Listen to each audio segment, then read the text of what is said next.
Chapter 30 of the Money Moon. This recording is in the public domain. The Money Moon, a Romance by Jeffery Farnol. Chapter 30 How Anthea Gave Her Promise.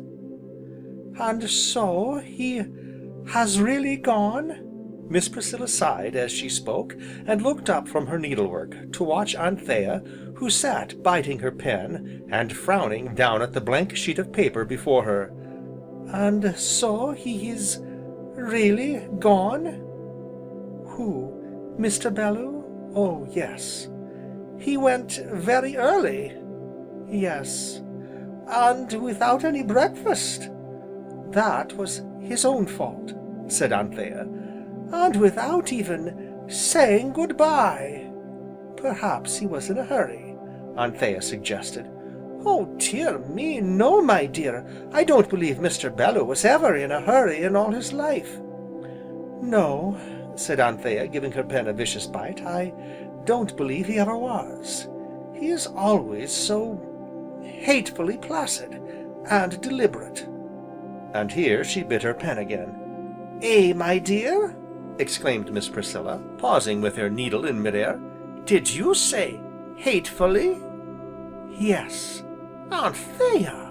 "I hate him, Aunt Priscilla." "Eh, my dear?" "That was why I sent him away." "You sent him away?" "Yes." "But Anthea, why?"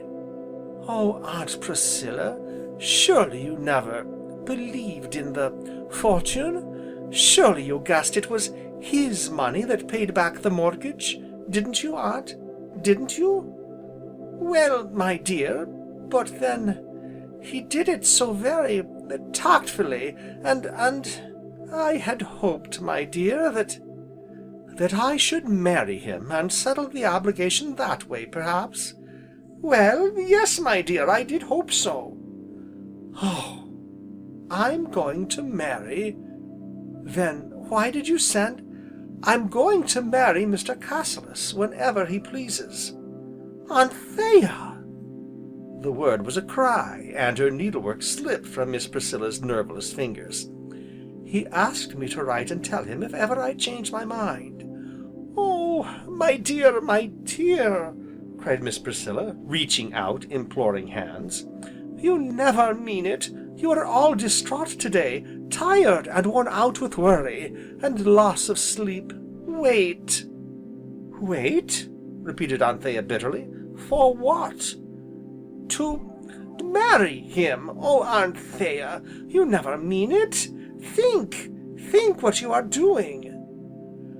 "I thought of it all last night, Aunt Priscilla, and all this morning, and I have made up my mind." "You mean to write?" "Yes."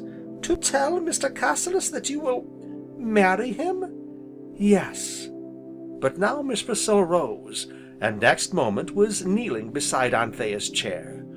"Oh, my dear," she pleaded, "you that I love like my own flesh and blood, don't, oh Anthea, don't do what can never be undone.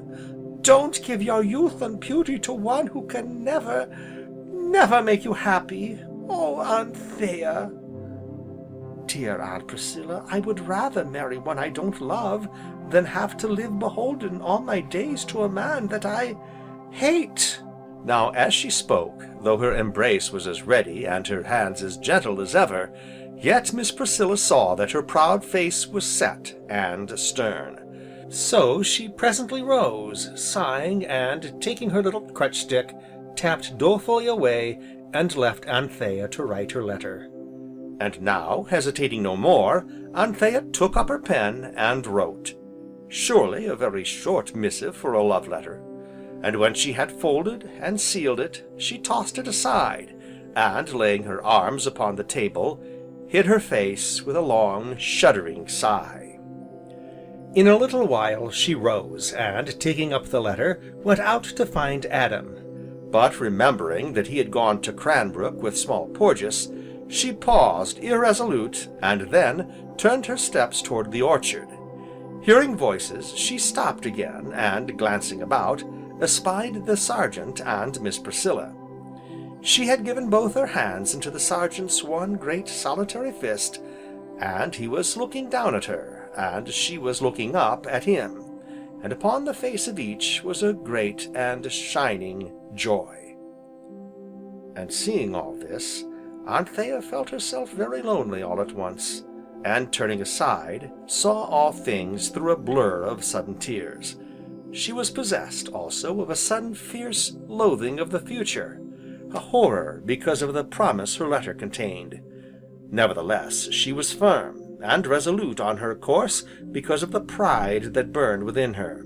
So thus it was that as the Sergeant presently came striding along on his homeward way, he was suddenly aware of Miss Anthea standing before him, whereupon he halted, and, removing his hat, wished her a "good afternoon." "Sergeant," said she, "will you do something for me?" "Anything you ask me, Miss Anthea, ma'am, ever and always."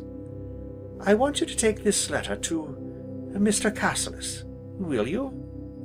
The Sergeant hesitated unwontedly, turning his hat about and about in his hand. Finally he put it on, out of the way. "Will you, Sergeant?" "Since you ask me, Miss Anthea, ma'am, I will." "Give it into his own hand." "Miss Anthea, ma'am, I will." "Thank you. Here it is, Sergeant." And so she turned, and was gone, leaving the Sergeant staring down at the letter in his hand, and shaking his head over it. Anthea walked on hastily, never looking behind, and so, coming back to the house, threw herself down by the open window, and stared out with unseeing eyes at the roses nodding slumberous heads in the gentle breeze. So the irrevocable step was taken. She had given her promise to marry Cassilis whenever he would, and must abide by it. Too late now, any hope of retreat, she had deliberately chosen her course, and must follow it to the end. "Begging your pardon, Miss Anthea, ma'am." She started, and, glancing round, espied Adam. "Oh, you startled me, Adam. What is it?" "Begging your pardon, Miss Anthea, but is it true as Mr. Bellow be gone away, for good?" "Yes, Adam." "Why, then, all I can say is, as I'm sorry, mortal sorry I be, in my heart, ma'am, my heart likewise gloomy." "Were you so fond of him, Adam?" "Well, Miss Anthea, considering as he were the best, good-naturedest, properest kind of gentleman as ever was, when I tell ye as over and above all this, he could use his fists better than any man as ever I see, him having knocked me into a dry ditch, though, to be sure, I likewise drawed his claret, begging your pardon, I'm sure, Miss Anthea, all of which happened on account o' me finding him a-sleeping in your hay, ma'am, when I tell you furthermore, as he treated me ever as a man, and weren't noways above shaking my hand, or smoking a pipe with me, sociable like, when I tell you as he were the finest gentleman, and properest man as ever I knowed, or heard tell on, why, I think as the word fond be about the size of it, Miss Anthea, ma'am." Saying which, Adam nodded several times, and bestowed an emphatic backhanded knock to the crown of his hat. "You used to sit together very often, under the big apple tree, didn't you, Adam?" "Ah, many a night, Miss Anthea." "Did he ever tell you much of his life, Adam?" "Why, yes, Miss Anthea, told me somethin' about 'is travels. Told me as he'd shot lions and tigers, away out in India, and Africa." "Did he ever mention—" "Well, Miss Anthea?" said he enquiringly, seeing she had paused. "Did he ever speak of the lady he is going to marry?" "Lady?" repeated Adam, giving a sudden twist to his hat. "Yes, the lady who lives in London." "No, Miss Anthea," answered Adam, screwing his hat tighter and tighter. "Why, what do you mean?" "I mean as there never was no lady, Miss Anthea, neither up in Lunnon, nor nowheres else as I ever heard on." "But, oh Adam, you told me."